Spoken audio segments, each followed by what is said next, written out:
nous allons passer à cette conférence qui va être proposée par Xavier Courriol, que je présente. Alors, vous êtes infirmier au centre hospitalier Saint-Joseph-Saint-Luc, bien connu des Lyonnais, en poste dans le service d'exploration cardio-pulmonaire et spécialisé en cardiologie et rythmologie interventionnelle depuis plus de 20 ans, c'est ça? Absolument. Bien.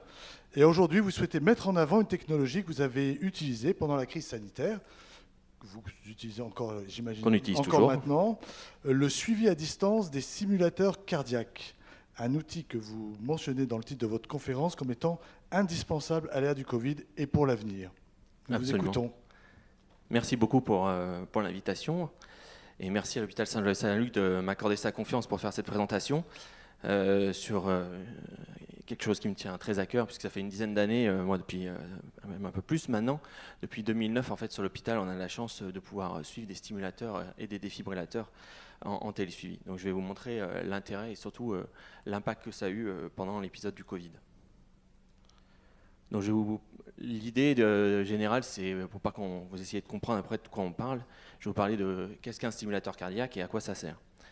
Donc un stimulateur cardiaque, qu'est-ce que c'est? C'est un dispositif électronique qui va permettre de stimuler le cœur lorsque celui-ci va battre trop lentement. Donc en fait là vous avez vu une vue éclatée sur la droite et vous voyez que la plus grosse partie, la partie la plus à droite, la plus sombre, c'est la batterie du stimulateur cardiaque, donc c'est vraiment la partie la plus importante du stimulateur. Et sur le côté gauche, vous avez une carte électronique qui est l'ordinateur, la tête pensante du stimulateur cardiaque. Donc vous voyez que la majeure partie du stimulateur cardiaque et la plus grosse partie, c'est l'énergie elle-même. Donc je vais vous montrer un petit peu comment on pose un stimulateur cardiaque et ce qu'on a besoin pour stimuler un cœur. Donc tout d'abord, l'appareil, en fait, la première des choses qu'on va lui demander de faire, c'est de surveiller, d'analyser en permanence le rythme cardiaque spontané du patient. Et en fait, s'il se ralentit trop ou s'il s'arrête, s'il fait une pause, le stimulateur va prendre le relais, il va envoyer une impulsion électrique à travers une sonde qui va venir contracter le cœur. Donc ce boîtier, comme je vous le disais, il est relié à une ou plusieurs sondes. Alors ces sondes, elles sont passées à travers une veine au niveau sous-clavière. On fait une petite incision sous anesthésie locale. Je vais vous montrer tout à l'heure comment ça se passe. Et évidemment, ces sondes permettent tout d'abord d'écouter l'activité naturelle, savoir s'il doit intervenir ou pas. Et si jamais on a besoin d'envoyer une stimulation cardiaque, l'impulsion électrique elle va partir du boîtier à travers cette sonde jusqu'au cœur. Donc ça, c'est une petite vidéo. Il faut que je la lance peut-être, non? Voilà. Donc là, c'est plutôt un zoom sur l'implantation des sondes. Vous voyez, on passe par le haut, on vient implanter une sonde et en fait, on vient visser dans l'endocarde, c'est-à-dire dans la paroi cardiaque. Ça pose aucun problème. On vient positionner une ou deux sondes selon l'indication. Voilà, à différentes positions du cœur. Vous voyez cette petite vis qu'on va pouvoir visser à distance. Voilà, c'est assez intéressant. Et ces deux sondes, vous voyez, à travers la veine, vont être reliées à ce boîtier. Voilà. Une intervention de ce type-là, pour poser deux sondes, ça prend une quarantaine de minutes environ entre le moment où le patient est installé et le début de l'intervention. Avec l'installation complète et le moment où il part, il faut compter une bonne heure. Pardon. Et la vidéo suivante, là qui va vous montrer un petit peu comment ça va fonctionner. Et surtout, l'intérêt, c'est de montrer finalement à quoi sert l'activation électrique dans le cœur. Alors il faut comprendre que l'activation électrique et la fonction pompe, parce que le cœur en fait est un muscle qui va servir à pomper le cœur, qui va servir à venir filtrer le sang qui est passé à travers les organes dans les poumons, et c'est une grosse pompe. Et cette activation, elle se fait de manière électrique. Donc le stimulateur, si le cœur ne bat pas, la pompe s'arrête et c'est l'arrêt cardiaque. Donc effectivement, le cœur va prendre le relais. Donc vous voyez une animation, alors un petit peu rapide, elle va passer au ralenti après, ça sera peut-être plus clair. Donc ce qu'on peut voir, c'est que l'impulsion qui arrive au niveau de la sonde va contracter le cœur. Voilà, on le voit au ralenti. L'influx arrive au niveau de la sonde en haut, elle fait contracter le cœur. Et puis la sonde d'en bas, elle fait contracter les cavités ventriculaires. Voilà, et on va synchroniser l'oreillette et le ventricule, les deux cavités cardiaques ensemble. C'est une belle technologie qui fonctionne très bien. Alors, comment on vit avec un stimulateur? On a l'habitude de dire à nos patients qu'on vit normalement. En fait, au contraire, peut-être que les gens avaient des limitations au moment où, avant d'avoir le stimulateur cardiaque, et depuis, ils peuvent vivre normalement. Globalement, le stimulateur, il n'est pas très friand des champs électromagnétiques, c'est ce qui craint un peu. Alors dans la vie quotidienne, les interférences électromagnétiques, on n'en a pas beaucoup. Le micro-ondes, le téléphone portable, c'est des champs qui sont très faibles, donc pas d'impact. La seule chose qu'on recommande à nos patients, c'est l'utilisation des plaques à induction. Alors parfois, ça peut arranger tout le monde, parce que comme ça, on n'a plus à utiliser des plaques à induction. Du coup, c'est une bonne raison de ne pas faire la cuisine. Mais en tout cas, les plaques à induction, il n'y a rien de décrit actuellement. Les constructeurs sont plutôt prudents et nous disent de rester éloignés de 20 cm de la plaque à induction. Il y a une exclusion totale, c'est la soudure à l'arc, parce qu'en fait, la soudure à l'arc, c'est un champ électromagnétique très intense, et ça, c'est formellement contre-indiqué avec le stimulateur cardiaque. Et actuellement, on implante des appareils qui vont être totalement compatibles avec l'IRM, ce qui est une technique d'imagerie à résonance magnétique, ce qui avait en contrainte avec ce que je vous dis. Mais aujourd'hui, les constructeurs nous ont fait des stimulateurs qui permettent de pouvoir passer nos patients dans les IRM. C'est important parce que c'est une majorité de population âgée qui vont avoir d'autres pathologies, et l'IRM est une imagerie qui est très intéressante à utiliser. Alors une fois qu'on a implanté le stimulateur, il faut suivre ce patient. Donc là, il est nécessaire d'avoir un contrôle annuel auprès du cardiologue. Alors pourquoi il faut contrôler tous les ans ce stimulateur cardiaque? Tout simplement pour vérifier si les sondes qu'on a implantées elles fonctionnent toujours, si elles sont capables de bien écouter l'activité électrique et si elles envoient bien le courant correctement. On va aussi suivre la fameuse petite batterie noire que je vous montrais tout à l'heure, savoir comment elle s'use. Est-ce qu'elle s'use normalement? Est-ce qu'elle s'use trop vite? Pas assez vite? Enfin, pas assez vite. À quel temps il va rester? C'est-à-dire qu'à chaque fois qu'on va aller voir un patient, on va interroger le stimulateur cardiaque et il va nous dire le temps effectif, le temps restant de ce qu'on appelle la longévité. Ce contrôle se fait avec à l'aide de ce petit appareil que vous voyez, avec une tête inductive qu'on met au-dessus de l'appareil. Il va interroger le processeur et ils vont communiquer tous les deux. Donc ce suivi qui oblige le patient à venir voir le cardiologue, il peut être combiné à un suivi à distance. Et je vais en venir où je veux en venir, évidemment. Donc le suivi à distance, on appelle aussi ça la télécardiologie. C'est un système qui est automatique et qui va vérifier le bon fonctionnement de la prothèse. C'est une technologie qui, en 2021, fête sa 20e année. Aujourd'hui, en France, il y a plus de 100 000 patients qui en bénéficient. Toutes les prothèses qu'on va implanter à l'hôpital, elles sont compatibles avec cette technologie. Le principe, on va remettre au patient un transmetteur. Une fois qu'il a eu l'intervention, on va lui remettre ce transmetteur qu'il doit brancher dans sa chambre, à proximité. Et en fait, la nuit, la plupart du temps, les communications vont se faire entre l'implant et ce transmetteur. Donc, ces transmissions, évidemment, elles sont automatiques, comme je vous l'ai dit. Surtout, elles sont silencieuses, ça ne réveillera pas le patient, et totalement indolores.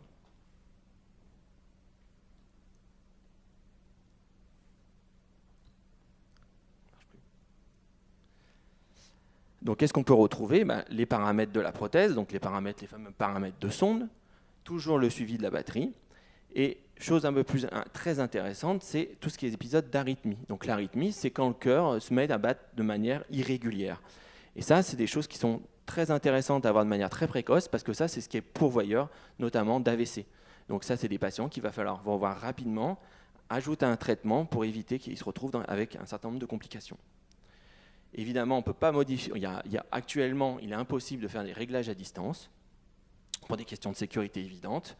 Et toutes les données qu'on va recueillir, elles sont entièrement sécurisées dès la sortie du stimulateur cardiaque. Seule l'équipe soignante et les médecins sont habilités à accéder à ces données. Donc l'idée, évidemment, c'est d'assurer le maximum de confidentialité. C'est des données numériques de santé qui sont ultra sécurisées. Et vous imaginez bien qu'elles ne doivent pas tomber entre toutes les mains. Pour vos données, elles sont anonymisées dès le départ du stimulateur cardiaque. En fait, elles vont apparaître sous forme de numéros. Donc en fait, même si elles sont récupérées sur le réseau Internet, on ne peut pas les comprendre en fait. Alors quel est l'intérêt de faire du suivi à distance? Puisque vous me direz, jusqu'à présent, on faisait du suivi conventionnel, ça allait bien. Ça permet de dépister précocement les anomalies de fonctionnement. Alors les anomalies de fonctionnement, elles ne vont pas être forcément significatives pour le patient, c'est-à-dire qu'il ne va pas avoir forcément symptomatique dès le départ. Par contre, nous, on sait qu'à long terme, le patient va avoir des anomalies, des symptômes par contre. Donc le fait de les anticiper évite d'avoir des problématiques ultérieures. Et le suivi de l'usure de batterie, ça c'est extrêmement important, parce que ça nous permet d'être plutôt tranquille. On sait que quasiment quotidiennement, on peut savoir où on en est en termes de longévité. Et évidemment, comme je vous disais tout à l'heure, les détections des troubles du rythme cardiaque, puisqu'on va pouvoir avoir la lecture de toutes ces mémoires de l'appareil. Actuellement, ça nous permet aussi d'allonger le délai entre deux consultations. C'est-à-dire qu'un patient qui va avoir un stimulateur cardiaque et qui n'a pas la technologie de suivi à distance, il va être vu tous les ans. Aujourd'hui, avec le télésuivi, on peut espacer les consultations jusqu'à 2 ans. Donc ça a un vrai intérêt, ça fait moins de déplacements et les gens viennent en consultation vraiment quand c'est nécessaire. C'est un système qui est assez simple, qui est fiable et qui est gratuit au moins pour le patient, puisque évidemment c'est une prise en charge par la sécurité sociale, donc ça a un coût quand même à la société. Et il y a une diminution qui est prouvée surtout de la mortalité de tous ces patients qui bénéficient d'un télésuivi. Ça c'est extrêmement important, ça veut dire qu'un patient qui n'a pas le télésuivi, il a un risque de surmortalité par rapport à celui qui est suivi. Donc c'est un système qui est très efficace. De quel ordre à peu près? C'est autour de 40-50%. Donc c'est quand même considérable. Et en fait, initialement, l'étude, parce que le professeur qui a fait la présentation a parlé beaucoup d'études, dans une étude que je ne vous ai pas amenée évidemment, c'était une étude qui voulait prouver si le système était aussi sûr qu'un suivi classique. Et en fait, à la grande surprise, on s'est rendu compte que non seulement il était aussi sûr, mais il diminuait même la mortalité, donc il avait un vrai intérêt. Donc j'en arrive au contexte du Covid. Donc, comme je vous ai dit, depuis 2009, nous on avait des patients qui étaient suivis à distance. Et le confinement de mars 2020, ça a grandement perturbé, ça vous le savez tous, le fonctionnement normal de l'hôpital. Il a fallu limiter les déplacements, limiter les contacts, mais ça tout le monde est au courant.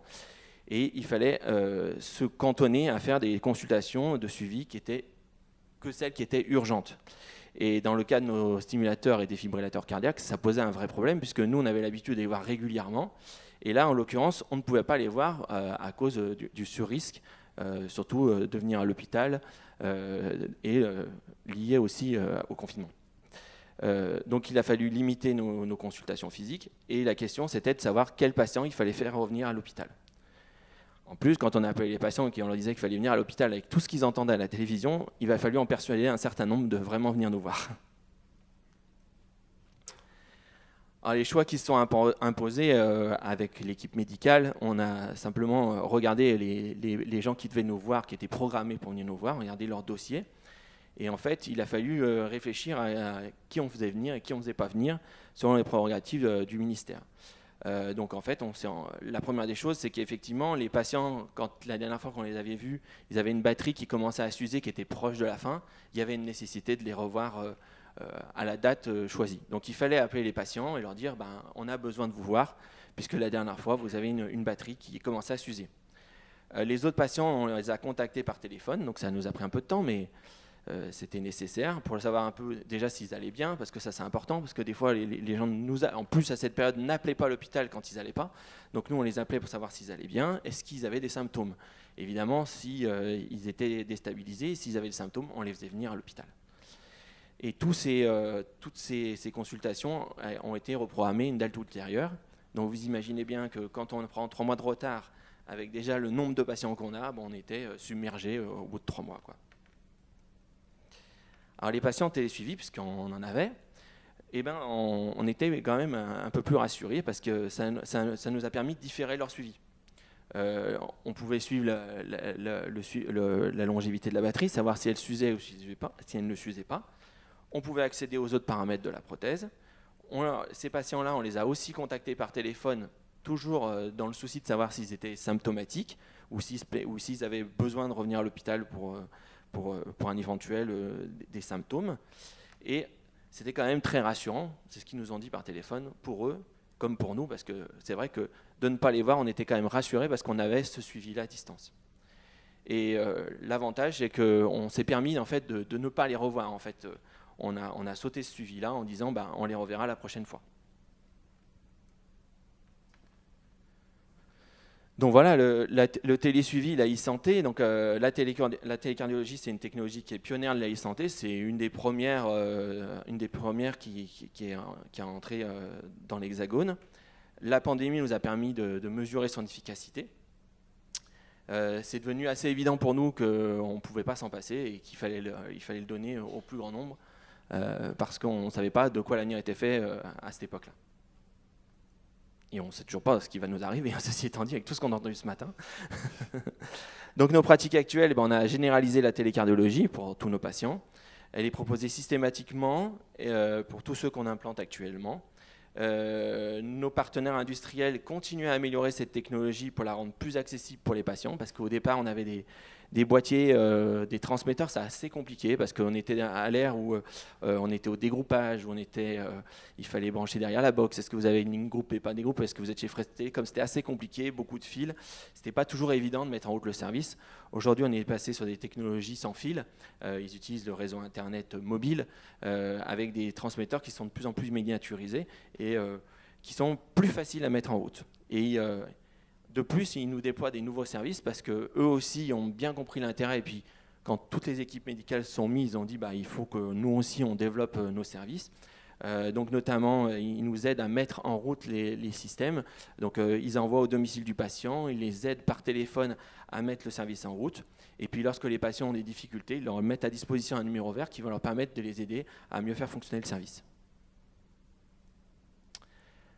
Alors pour finir, l'avenir et les défis. L'avenir, c'est que des dispositifs médicaux connectés, il va en avoir de plus en plus. Il y en a déjà de plus en plus.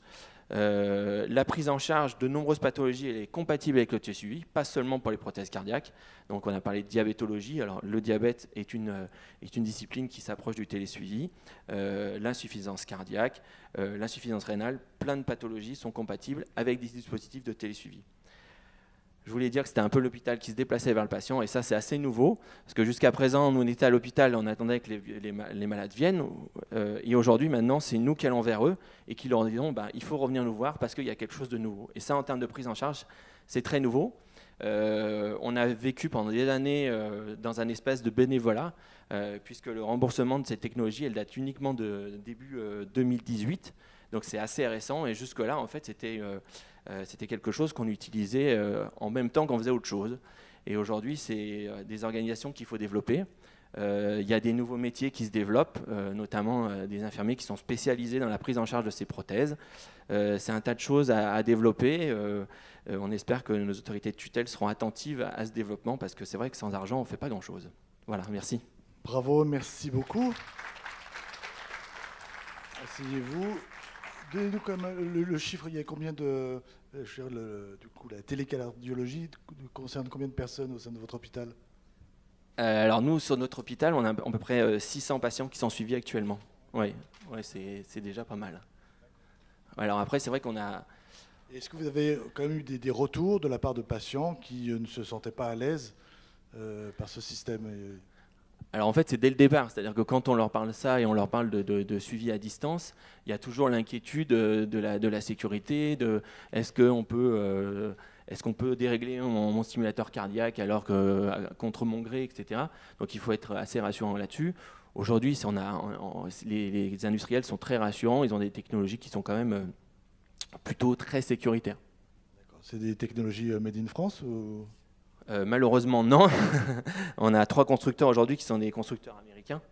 Et il reste 2 constructeurs, il ne reste plus qu'un constructeur européen.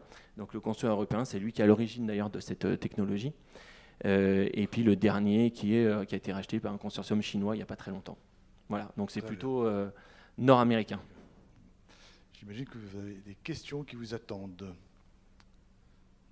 Alors, oui, monsieur.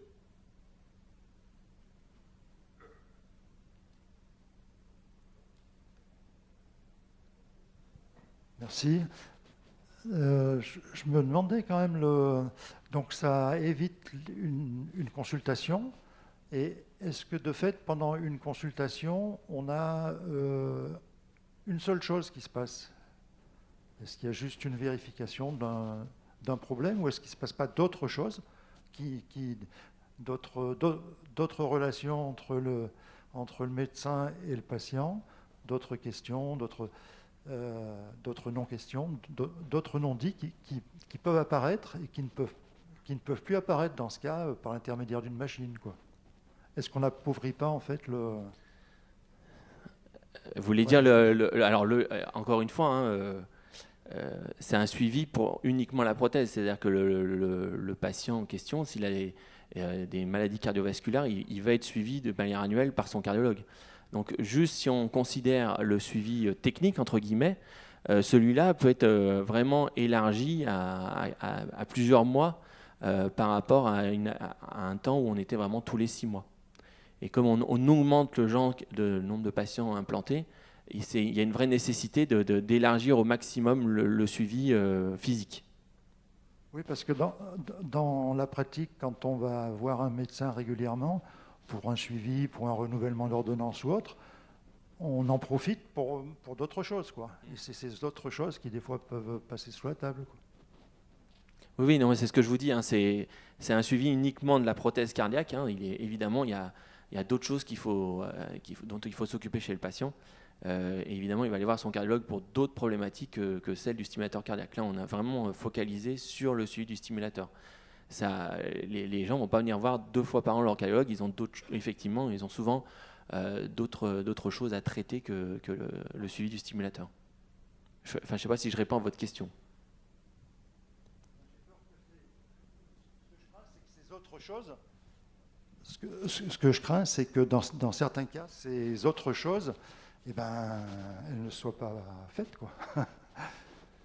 Non, mais le suivi médical, il doit être poursuivi comme il l'est actuellement, parce que ça, par contre, c'est impossible de faire du télésuivi. Hein.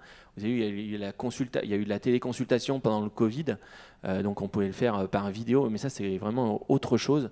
Là, on parle vraiment du suivi des prothèses. Hein. C'est vraiment 2 choses différentes.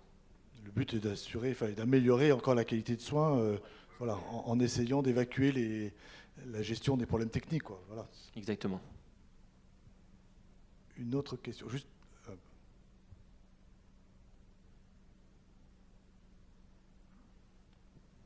Je voudrais revenir au fait de vos résultats tous les soirs qui sont envoyés dans un centre ou je ne sais pas. Qui c'est qui lit ces résultats et où est l'alerte? Comment se passe une alerte? Je ne suis pas allé aussi loin dans le détail. Donc effectivement, en fait, c'est extrêmement simple. En fait, comme on l'explique très clairement aux patients, ces suivis sont des suivis qui vont se faire la nuit. Et donc les résultats vont être vus que le lendemain matin. C'est-à-dire que la nuit, il n'y aura pas un médecin ou un infirmier qui va prendre connaissance de l'alerte et à 4h du matin appeler le SAMU ou prévenir le patient pour venir à l'hôpital. Ça, c'est pas l'objectif. Donc nous, le matin, en fait, concrètement, quand on arrive à l'hôpital, le matin à 8h, on va avoir une série d'alertes qui vont arriver vers nous, des alertes techniques ou des alertes d'arythmie. On va en prendre connaissance et en équipe avec le médecin, on va décider s'il faut revoir rapidement ou très rapidement le patient en fonction des alertes. Et puis c'est combiné aussi avec des consultations qui vont être programmées, c'est-à-dire qu'on va avoir un contrôle complet de l'implant de manière calendaire, c'est-à-dire qu'on va programmer l'implant pour qu'il nous envoie un certain nombre d'informations de manière régulière. Et ça aussi, ça peut amener à revoir le patient plus précocement parce qu'on s'aperçoit qu'il y a un dysfonctionnement ou qu'il y a un réglage à changer. Mais la gestion de l'alerte, elle se fait uniquement en heure ouvrable. Ce qu'on explique bien aux patients, c'est que s'il a un symptôme, s'il y a quelque chose qui ne va pas, ça n'empêche pas, il faut aller vers le service d'urgence, appeler le 15 si on ne va pas bien. Ce n'est pas un dispositif de suivi immédiat en fait. Madame. Oui, j'avais la même question que vous, madame, mais je voudrais des précisions. Bon, moi, je suis infirmier, enfin, j'étais infirmier, et donc, comment ça, vous répartissez les tâches entre médecins et infirmiers, justement, dans ce travail? Parce que, pratiquement, comment ça se passe?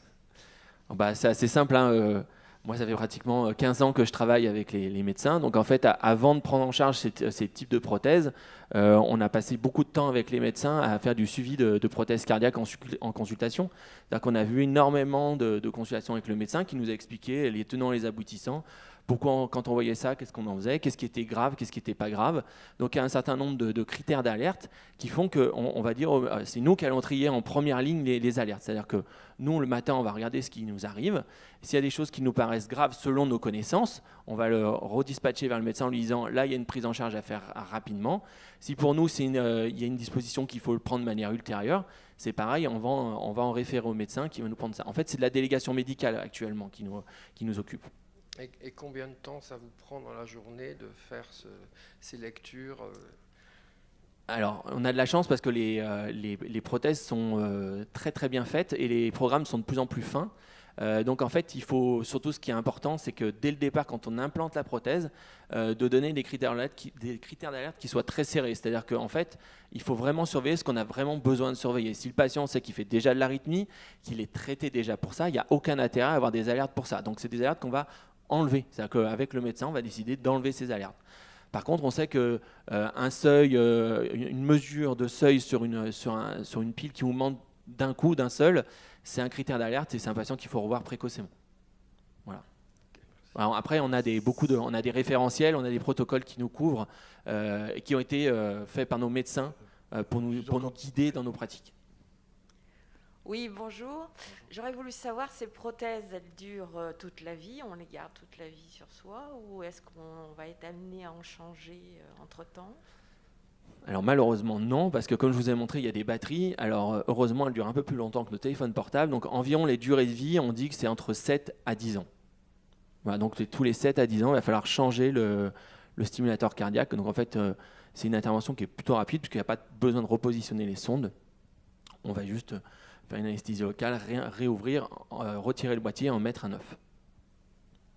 D'accord. Ça a l'air tout simple comme ça. Hein. Oui, ça a l'air simple. Juste l'avant-dernière question. Oui, j'avais besoin simplement de cette précision. Peut-être l'avez-vous dit, je ne l'ai pas entendu, mais vous parliez d'un suivi nocturne. Et vous, médecin, vous prenez les résultats le matin.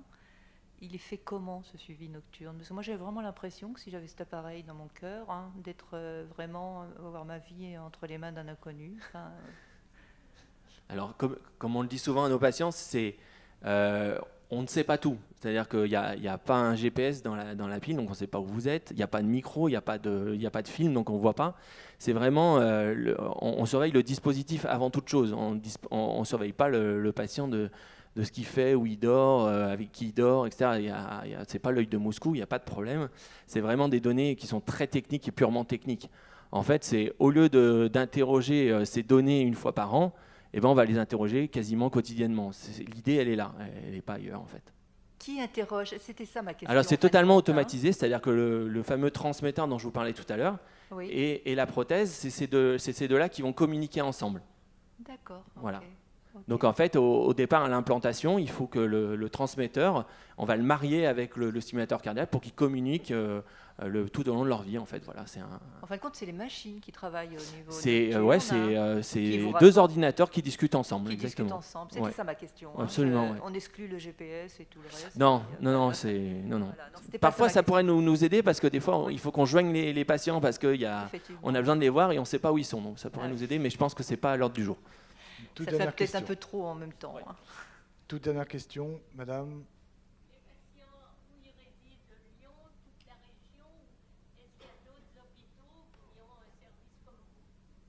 Ah bah là, c'est très généralisé. Aujourd'hui, tous les hôpitaux qui implantent des stimulateurs et des défibrillateurs cardiaques utilisent cette technologie. Et c'est vrai qu'il y a un réel intérêt chez les patients qui sont plutôt éloignés du centre-ville. Parce qu'effectivement, c'est des gens qui ont peut-être plus de difficultés à venir vers les centres, vers les hôpitaux. Donc ça, c'est un vrai intérêt pour les gens qui sont éloignés. Mais pour les citadins, ça marche aussi très très bien. Donc c'est vraiment, tout le monde est éligible à la technologie. Il n'y a pas de limitation. Et c'est très généralisé en France, en Europe et dans le monde. Je vous en prie. Merci beaucoup, Xavier Courriol. Merci à vous. Et puis bon courage pour la suite. Merci.